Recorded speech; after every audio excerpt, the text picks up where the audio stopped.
بسم اللہ الرحمن الرحیم۔ السلام علیکم ناظرین، میں طارق اسماعیل ساگر آپ کی خدمت میں حاضر ہوں۔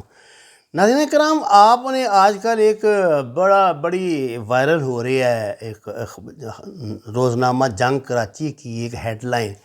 یہ 50 سال پہلے کی ایک خبر ہے جس میں چینی مافیا کے حوالے سے سخت انکوائری کے احکامات بتائے جا رہے ہیں۔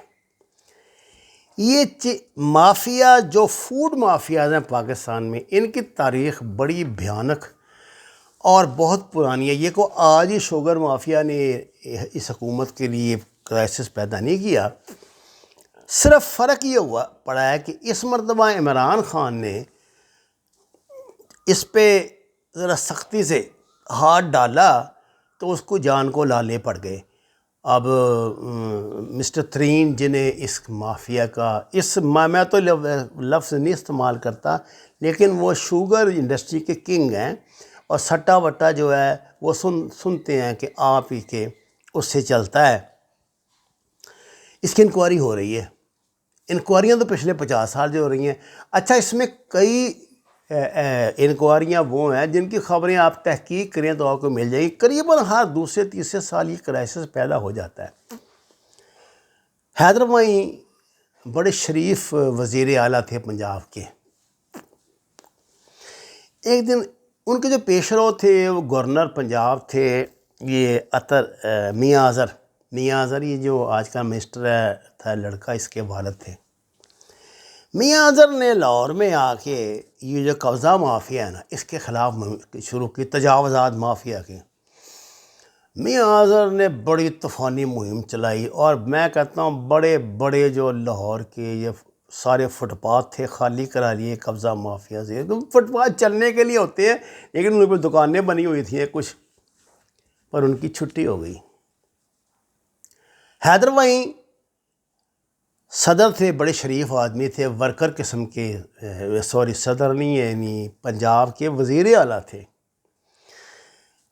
حیدر معین کو نے اللہ جانے کیسے ان کے دماغ میں خیال ہے، ان دنوں یہ چینی میں اینٹوں کا بورا اور اس میں کالی مرچ میں پتہ نہیں برادہ اور چائے میں پتہ نہیں کیا کیا ملاوٹیں چیزیں ہو رہی تھیں۔ میں اس سلسلے میں آپ کو ایک بڑی عجیب و غریب ان دنوں کی خبر سناتا ہوں۔ میں نے نوئے کا نیا جوائن کیا تھا، شاید 84 یا 5 کی بات ہے۔ ایک دن فیصل آباد سے ایک صاحب تشریف لائے، انہوں نے کہا دیکھیں جی، یہ ایک انہوں نے اخبار دکھایا جس میں خبر چھپی ہوئی تھی کہ فلاں جو حاجی صاحب ہیں نا فیصل آباد کے، ان کے گودام پہ پولیس نے چھاپا مار کے یہ اتنے 100 من جو ہے نا جیلی چائے جو ہے وہ برآمد کر لی ہے۔ اس نے کہا نامہ نگار نے کہ دیکھے جناب، میں چھوٹے علاقے کا نامہ نگار ہوں، فیصل آباد کے کمال نظامی صاحب نے میری یہ خبر رکوا دی تھی اور یہ میں ایف آئی آر لے کے آیا ہوں، اس بندے کے خلاف ایف آئی آر ہو گئی ہے۔ مجھے بڑا عجیب لگا، میں نے کہا یار یہ تو غلط بات ہے، اگر وہ نظامی صاحب کا بھتیجا ہے تو اس کا یہ مطلب تو نہیں نا کہ وہ ہر چیز ایسی روک دے۔ میں نے خاموشی اس لیے اختیار کر لی کہ وہ بھی ایسا بیوقوف بندہ بھی نہیں تھا، فیصل آباد کا قریباً انچارج ہی تھا ان دنوں، نوائے وقت خاصا مقبول اخبار تھا فیصل آباد میں۔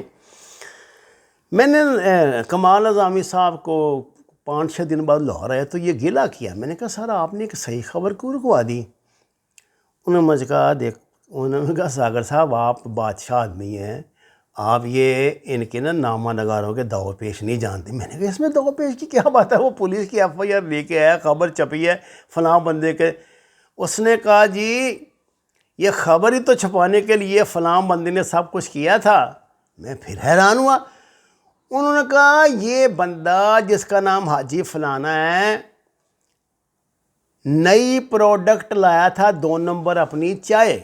اس چائے کی مشہوری کے لیے ضروری تھا کہ ایک خبر اس حوالے سے چھپے، جیسے ہمارے ہاں خبر چھپتی ہے کہ فلاں جو بندہ ہے جی وہ جیلی ویزے بناتے ہوئے فلاں علاقے کا پکڑا گیا۔ تو جتنے پاکستان کی عورتیں لوگ ہوتے ہیں نا باہر جانے والے، وہ اپنی ماؤں بہنوں کے زیور بیچ کے اس بندے کے پاس جاتے ہیں جو 2 نمبر بندہ تھا جو پکڑا گیا تھا۔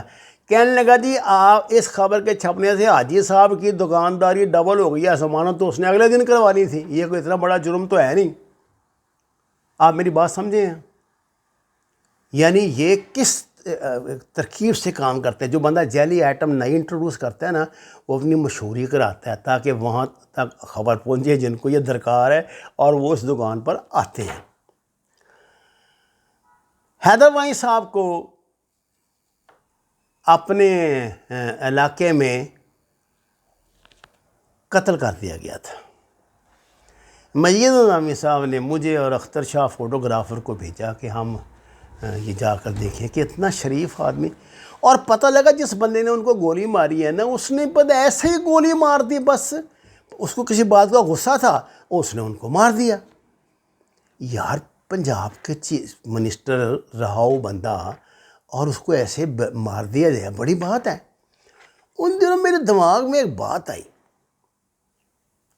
میں نے کہا کہ مجھے یاد ہے جب یہ حیدر وائیں نے یہ مہم شروع کی تھی نا، اس میں یہ اکبری منڈی سے، کہ جعلی جو مرچیں اور جعلی ہلدیاں اور جعلی فلانے وہ مسالے برآمد کرنے شروع کیے پولیس نے چھاپے مار کے، تو اللہ بخشے سلیم تباری صاحب نے کہا کہ ساگر صاحب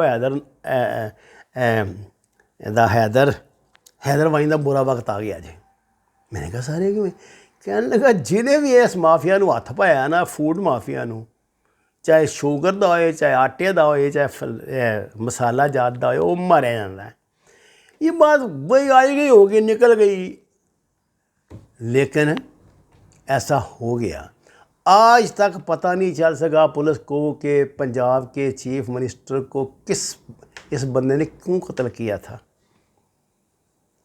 کوئی دشمنی نہ لینا نہ دینا، وہ اس جرم میں ان کو کی سزا ان کو دی گئی تھی۔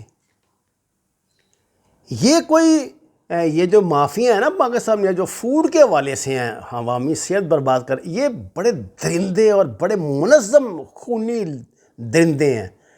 یہ جو آپ کے بچوں کو، آپ کی نسلوں کو اپاج کر رہے ہیں نا، یہ کوئی بین الاقوامی ایجنڈا ہے ان کے پیچھے، اور یہ بڑے محفوظ ہاتھوں میں کام کرتے ہیں۔ آپ اس کو چھوڑے، جنرل مشرف سے بڑا کون 73 خان تھا، اس نے بھی ایک شوق میں ان کے خلاف مہم شروع کر دی تھی۔ یہ کتاب جو ہے نا لیفٹیننٹ جنرل ریٹائر شاہد عزیز صاحب کی، یہ خاموشی کہاں تک، بڑی مشہور کتاب، اس کا ایک آپ کو 2 صفحے سنا دیتا ہوں، آپ کو پتہ لگے کہ کتنا مضبوط مافیا ہے۔ اور عمران خان جیسے تو پتہ نہیں کتنے انہوں نے آیا گئے یہاں پہ، یہ تو جرنیلوں کو نہیں چھوڑنے والے۔ میں اس کا پیج نمبر 344 اور 345 پڑھ رہا ہوں اس کتاب کا۔ کہتے ہیں صدر صاحب نے چینی کی انکوائری بند کروا دی۔ جنرل حامد جاوید صاحب کا فون تھا جو صدر صاحب کے ساتھ چیف آف سٹاف تھے۔ میں نے کچھ حجت کی کہ ابھی تو شروع ہی کی ہے، اب بند کرنے کے بہت برے اثرات ہوں گے وغیرہ وغیرہ، تو کہا گیا یہ ان کا ایگزیکٹو آرڈر ہے، اب یہ انکوائری نہیں ہوگی۔ میں نے صدر صاحب سے فون پہ بات کرنے کی بہت کوشش کی، مگر آنے والے کئی دنوں تک نہ ہی میں ان سے مل سکا، نہ ہی میرا رابطہ فون پر ہو سکا۔ جب فون کیا پتہ لگا وہ بہت مصروف تھے۔ پھر میں نے اخبار میں اعلان کیا کہ چینی کی انکوائری بند کر دی گئی ہے، کیونکہ یہ کہا جا رہا ہے کہ اس انکوائری کی وجہ سے چینی کی قیمتوں میں مزید اضافہ ہو سکتا ہے، حالانکہ نیب اس موقف سے اتفاق نہیں کرتا۔ جنرل شاہد عزیز لکھتے ہیں اس خبر کے آنے میں اخبار میں آنے پر جنرل حامد صاحب نے فون پہ غصے کا اظہار کیا کہ انکوائری بند کرنے کی خبر اخبار میں کیوں دی گئی۔ میں نے کہا اس لیے کہ عوام اس امید پر نہ بیٹھے رہیں کہ نیب ان کے مفاد کا بدستور تحفظ کر رہا ہے۔ جب شروع کرنے کی اطلاع دی تو بند کرنے کا بتانا بھی لازم تھا، کیا انہیں دھوکے میں رکھا جائے؟ پھر یہ سوال اٹھایا گیا کہ یہ کیوں لکھا کہ نیب اس موقف سے اتفاق نہیں کرتا۔ میں نے کہا اختلاف کرتا ہے اس لیے کہا ہے، اور یہ بات آپ اچھی طرح جانتے ہیں، اور یہ بھی جانتے ہیں کہ انکوائری کیوں بند ہوئی۔ کچھ بدمزگی کے بعد بات ختم ہو گئی۔ نیب میں میرے آنے کے کچھ عرصہ بعد بازار میں چینی کی قیمت میں یک اضافہ ہو گیا تھا۔ اخباروں میں بھی اس کے بارے میں کافی تفصیلات چھپیں۔ میں نے نیب کے ذریعے کچھ بنیادی باتیں معلوم کی تو قیمت بڑھنے کی کوئی معقول وجوہات سامنے نہ آئیں۔ ایک چھوٹی سی ابتدائی تفتیش جس کو پریمنری انکوائری کی، جس کا نتیجہ یہ تھا کہ صرف چینی کی ملوں کے مالکان کی مرضی سے قیمت بڑھائی گئی ہے۔ اس کی وجوہات ہماری مارکیٹ کے حالات پر مبنی نہیں تھیں۔ میں نے اس کی باقاعدہ انکوائری کے احکامات جاری کر دیے، یہ دیکھتے ہوئے کہ چینی کے کاروبار کی پیچیدگیاں شاید ہماری سمجھ میں نہ آ سکیں۔ میں نے بریگیڈیئر ریٹائرڈ اکرم علی خان صاحب سے درخواست کی کہ اس سلسلے میں اپنے تجربے سے ہمیں مستفید فرمائیں۔ یہ فوجی فاؤنڈیشن میں کئی سال چینی کے کاروبار سے منسلک رہ چکے تھے، ان کا تعلق میری ہی یونٹ سے تھا، مجھے ان پہ اعتماد تھا۔ انکوائری شروع ہوتے ہی کچھ سیاسی حلقوں میں کھلبلی مچ گئی۔ پہلے ان کا ایک وفد وزیر اعظم کے پاس آیا، پھر صدر صاحب کو بھی ملنے گیا۔ ان صاحب کے نام اور تفصیلات اخباروں میں آتی رہیں۔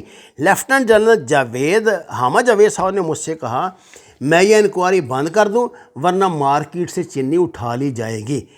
پھر مجھے چیئرمین CVR عبداللہ یوسف صاحب ملے اور سمجھایا کہ مارکیٹ کے اتار چڑھاؤ جو مارکیٹ ڈائنامکس ہوتی ہیں آپ ان کو نہیں سمجھتے، ذرا آرام سے چلو، یہ ہماری پہلی ملاقات تھی۔